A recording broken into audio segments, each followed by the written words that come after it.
Instalaciones, películas y fotografías es parte de la carta de presentación del artista visual Enrique Ramírez. Es un chileno que estudió comunicación audiovisual y cine, que está muy premiado en el extranjero y que un par de veces al año viene de visita a nuestro país. Su trabajo principalmente lo desarrolla en París, Francia, pero por estos días está exponiendo Los Durmientes, el exilio imaginado aquí en el Museo de la Memoria. Una obra que busca incentivar al espectador a mirar la historia desde otro punto de vista. En Nuevas Voces, el invitado de hoy es Enrique Ramírez. Bienvenidos. Recuerdo a mi abuela cuando dormía y al despertarse botaba una foto en blanco y negro de algún familiar. Era como hacerlo desaparecer. Me preguntaba qué soñaba, qué veía. También siempre me he preguntado en los horizontes cómo desaparecen los barcos ahí.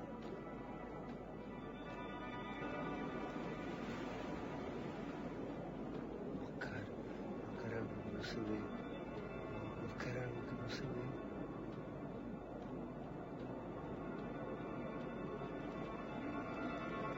Si el agua fuera transparente podríamos hablar. Fabricaré un mundo.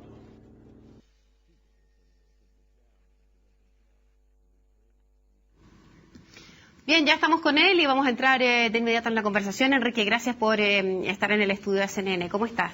Bien, gracias. A ver, Enrique, uno en general ha visto más o menos en el último tiempo un montón de artistas, de talentos chilenos en distintas áreas, en distintos rubros, muchos de ellos con una formación fuerte o con experiencias importantes en el desarrollo laboral fuera de Chile. Y por eso que quiero aprovechar esta oportunidad que estás acá para hablar de aquello.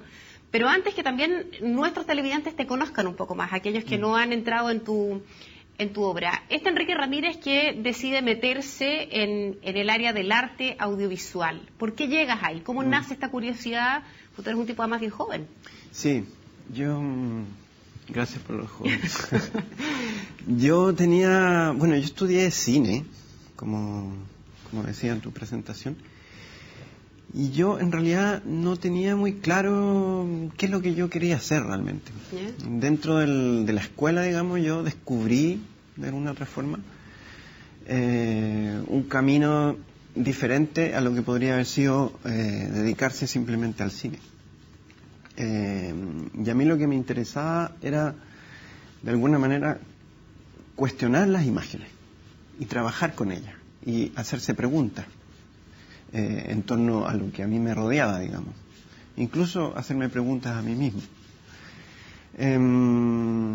Entonces yo comencé a realizar podría decir, lo que yo llamo hoy en día cine para galerías o para museos.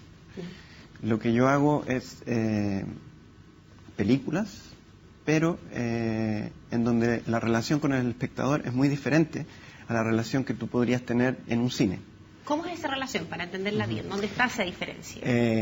La diferencia pasa principalmente por la relación que esa imagen que nosotros vemos, cómo se relaciona con el espectador. Cuando tú vas al cine, tú estás en un lugar oscuro, en donde estás sentado, no te mueves, entonces la relación con esa imagen es diferente. Cuando tú vas a una galería, la temporalidad, tu cuerpo, todo lo que pasa alrededor tuyo hace parte, digamos, de esa relación que tú creas con una imagen. La narrativa también es muy diferente. Y eso a mí me interesaba mucho. Y puesto desde un punto de vista comparativo también con el cine al que uno está habitual, ¿la técnica que tú desarrollas o esa forma de enfrentar el cine como tú lo llevaste es más difícil o es simplemente distinto a la forma como uno, como telespectador, se enfrenta a un trabajo audiovisual en una sala de cine? No, yo no lo llamaría más difícil, yo lo llamaría que es diferente, digamos. O sea, los cineastas o los artistas visuales tenemos un trabajo diferente y no más difícil o más fácil, digamos. A mí hay algo que me interesa mucho en mi trabajo, es que, como te decía, el espectador pueda conectarse con esa imagen, de alguna forma, que le pueda llegar de alguna forma, sin necesariamente conocer la historia de Chile o etcétera. O sea, mis películas se pueden ver aquí hoy día en el Museo de la Memoria, como se puede ver en París, como se puede ver en Alemania, como se puede ver en Tokio, y las relaciones que como espectador tú creas con eso son siempre diferentes. Uh-huh. Ahora, tú decías que el cine había sido un pretexto. ¿Eso explica un poco lo que me estás diciendo, que el haberte metido en el mundo del cine fue un pretexto para este cuestionamiento del que tú me estabas hablando hace un par de minutos? Podría ser un pretexto, pero también podría haber sido como la herramienta que yo elegí, un poco para después, de alguna forma, dispersar todas mis inquietudes. A mí me interesaba la poesía, me interesaba escribir, me interesaba la fotografía, me interesaban las instalaciones, me interesaba el sonido, me interesaba el montaje, me interesaba la temporalidad de las imágenes. Entonces el cine de alguna u otra forma tiene todo eso. Uh-huh. Tú en alguna parte decías también, o comentabas que tú necesitabas contar historias, ocupando todas esas inquietudes que acabas de mencionar. ¿Por qué? ¿De dónde viene esa necesidad? Yo creo que todos los seres humanos tenemos alguna necesidad particular, como respirar, tomar agua, etcétera. Para mí es importante, mi trabajo como artista es parte de mi vida, digamos. Uno todos los días se hace preguntas en torno al mundo, en torno a lo que está frente a ti, a las imágenes que ves en la televisión, a lo que escuchas en la radio. Y mi manera de cuestionar eso, o de yo mismo plantearme preguntas en torno a eso, es haciendo arte, haciendo mi trabajo, digamos, como artista. Entonces, para mí, en ese sentido, es casi como una forma de vida, digamos. ¿Y qué te inspira? Porque al final, ¿a qué va la pregunta? Uno quizá en el transcurso de una vida, para alguien que no es artista y que lleva una vida como metida en esta vorágine, en el trabajo, en la familia, en la casa, los amigos, claro, hay momentos en los que uno se pasa un montón de preguntas por su cabeza y cuestionamientos. Pero de ahí a tener esa necesidad imperiosa de plasmarlo y hacerlo parte de tu trabajo, hay una brecha importante. ¿Qué es lo que a ti te inspira entonces de todos esos cuestionamientos, que deben ser muchos en tu vida, a decir, ok, aquí hay un nicho donde tengo que entrar? Yo, más que un nicho, para mí fue de un momento a otro fue una decisión. Y esa decisión, o sea, todo cuestionamientos o todo lo que te causa, por ejemplo, de una ciudad, lo que te causa alegría, lo que te causa rabia, lo que... ¿Te inspiran más las cosas negativas o las cosas positivas que te van rodeando y que te van haciendo conectarte? No me inspiran cosas negativas o cosas positivas. Quizás me inspira exactamente lo que está entre las dos, lo que no se ve. Como yo creo que los artistas están siempre intentando mirar desde otro lugar, desde otro punto de vista. Y eso básicamente es lo que yo intento hacer, digamos, mirar desde un punto de vista diferente, temáticas que muchas veces son universales o que cualquiera de nosotros podría abordarla de una u otra forma, y que no por eso deja de ser interesante, digamos. O sea, es muy cliché lo que te voy a decir, pero todos somos de alguna manera artistas. Hay unos que se dedican a eso, como otros que se dedican a ser médicos, digamos, pero todos tienen, digamos, en todo hay una metodología, por decirlo así, artística. Retomo un poco lo que te había preguntado antes. ¿Qué es para ti una buena historia susceptible de ser trabajada? Tiene que tener determinadas características o condiciones. ¿Qué es para ti una buena historia? Yo creo que una buena historia, yo creo que depende mucho de del realizador o de la persona, de qué es lo que buscas en esa historia. Yo las historias en general, lo que busco, lo que para mí significa una buena historia, es algo que a mí me conecte físicamente, que conecte mi alma, mi corazón con esa historia. En términos, pueden ser historias felices, como pueden ser historias tristes, como pueden ser las dos cosas al mismo tiempo. Aunque eso probablemente no genere el mismo efecto en el televidente o en el espectador, probablemente lo que para ti puede ser una historia muy potente, cómo trabajar aquello que quizá en el que está mirando ese trabajo No se logra conectar. Sí, por ejemplo, te pongo un ejemplo. Cuando uno va a una galería, se encuentra con 4 muros blancos. Sí. Y frente a ti, tú ves, por ejemplo, un triángulo. Y tú como espectador, tú dices, ¿qué significa ese triángulo? ¿Qué me dice a mí ese triángulo? Seguramente nada. Y seguramente a mí tampoco me va a decir nada, porque tendría que conocer qué es lo que quiso decir el artista. Cuando esos 3 puntos de ese triángulo tienen un sentido, uno como espectador entiende lo que quiso decir ese artista, esa imagen que estás viendo se conecta contigo como espectador, esos 3 puntos se unen de una u otra forma. Y ahí algo pasa, te puede gustar o te puede no gustar. Te pueden hacer feliz o te puede dejar triste. Te puede plantear preguntas o te puede responder esas preguntas que tenías. Y el arte lo que hace, para mí, es cuestionar de una u otra forma, siempre. Tú has dicho que lo que a ti, o una de las cosas que a ti más te interesa es que tu trabajo corra riesgos. Corra riesgos físicos, corra riesgos audiovisuales, corra riesgos de la propuesta que eso implica. ¿Qué riesgos has corrido? Cuando yo digo riesgo, en general me refiero a riesgos a mí como artista, digamos. O sea, como a mí no me interesa repetir, por ejemplo, una fórmula porque ya sé que funciona y que quizás tuvo buena crítica y la podría repetir por un montón de veces y quizás va a seguir funcionando. ¿Te gusta innovar? A mí lo que me interesa es correr riesgos en ese sentido. Innovar. ¿Y cuál ha sido el más grande que has corrido? Cada cosa que he hecho ha corrido riesgos. Desde técnicos hasta quizás incluso físicos. Todo lo que he hecho corre esos riesgos. Porque la vida es así. Porque uno si tú te quedáis sentado aquí toda la vida... No vives. No, qué aburrido sería, digamos. Y a mí me interesa eso, me interesa de sobremanera. Porque si no, tengo la sensación de que mi trabajo no pierde vida, digamos. ¿Y el haber corrido esos riesgos, sientes que ha sido suficientemente valorado? No solo por la crítica, por la gente que sigue tu vida laboral, tus trabajos. Yo creo que sí, pero dentro de esos riesgos o de esa paleta de opciones, hay muchas veces que una obra falla y hay muchas veces que una obra funciona. ¿Qué entienden los artistas en general cuando hablan de que una obra falla? Uno tiende a pensar desde lo más básico quizá, que es cuando la gente quizá no fue a verla como uno pensó que iba a ser. Pero mira, vamos a ir a la pausa y después del corte me cuentas qué es que una obra falle. Enseguida seguimos conversando con Enrique Ramírez. Seguimos conversando con el artista audiovisual Enrique Ramírez, un chileno radicado en Francia y que por estos días se expone en el Museo de la Memoria.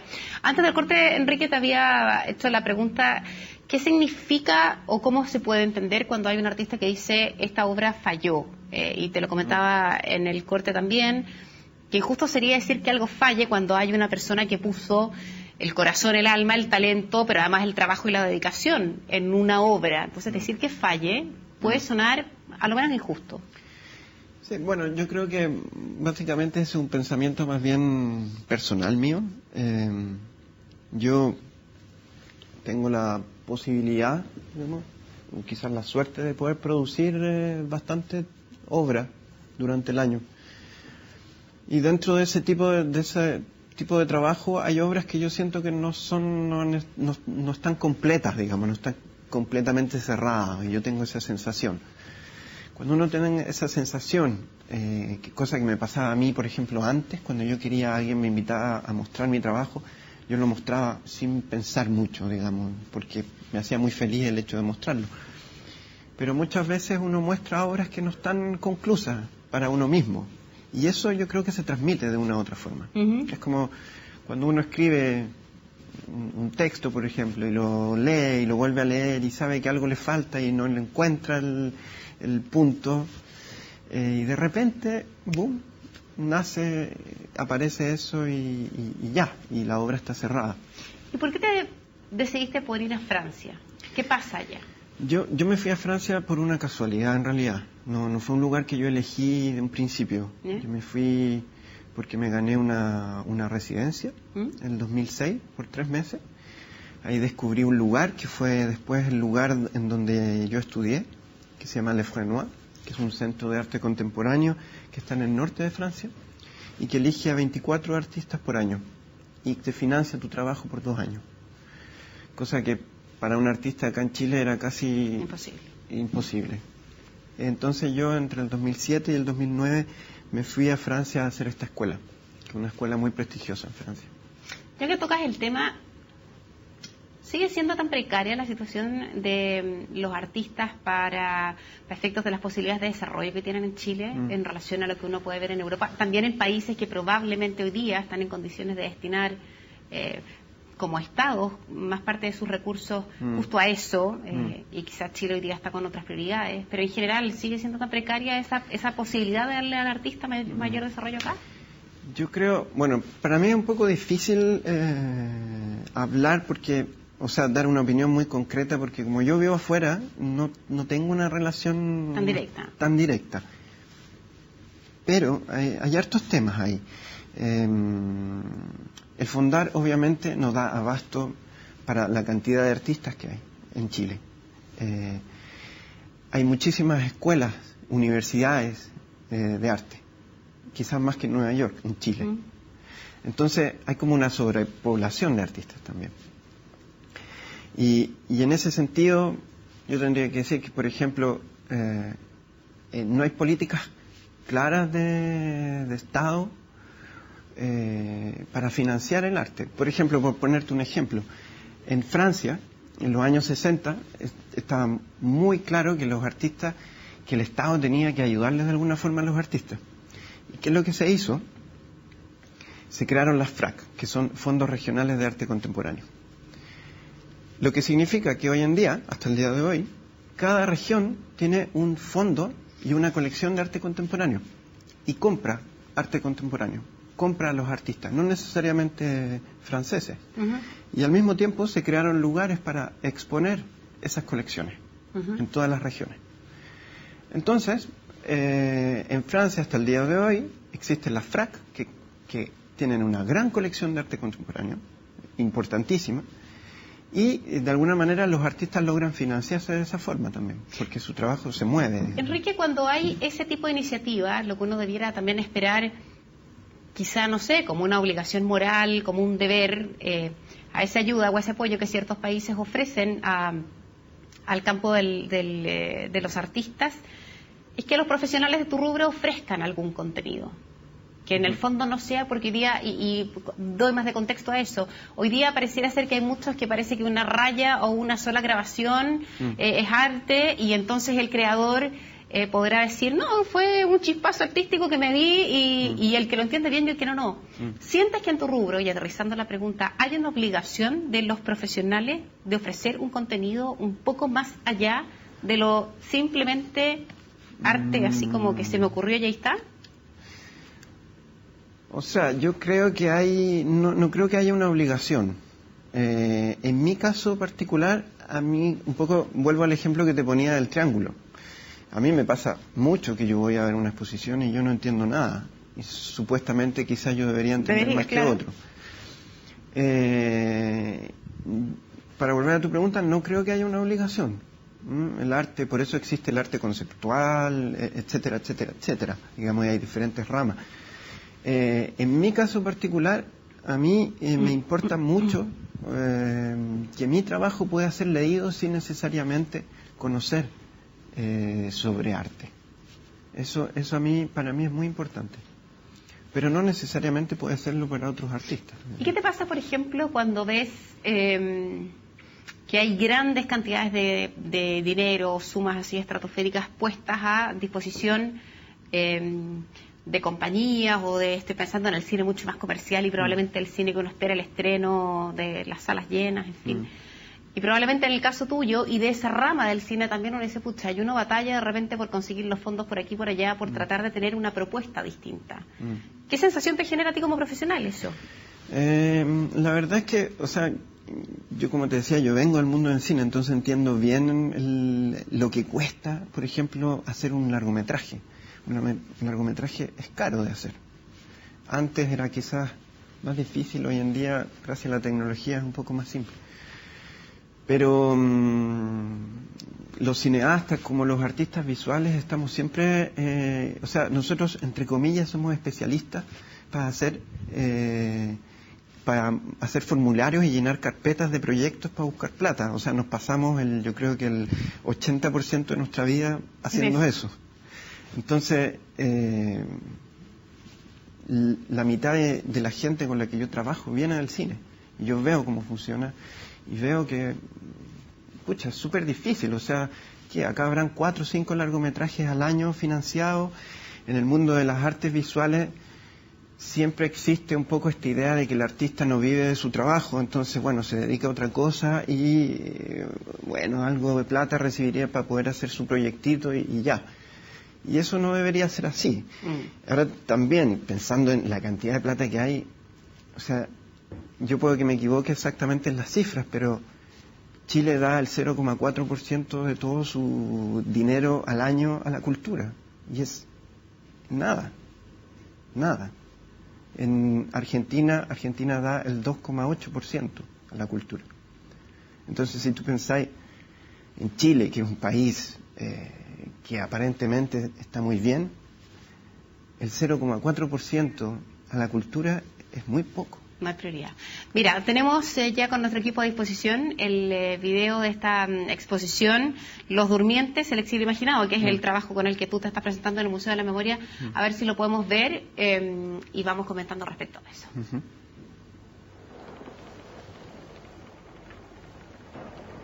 Ahí están corriendo esas imágenes. El mar, yo me he ido dando cuenta que para ti, o lo menos en lo que yo vi, el agua, el mar jugaba un rol... Sí, juega un rol bien especial. Nosotros, esto en realidad lo que estamos viendo es la pieza principal de la exposición, que se llama Los Durmientes.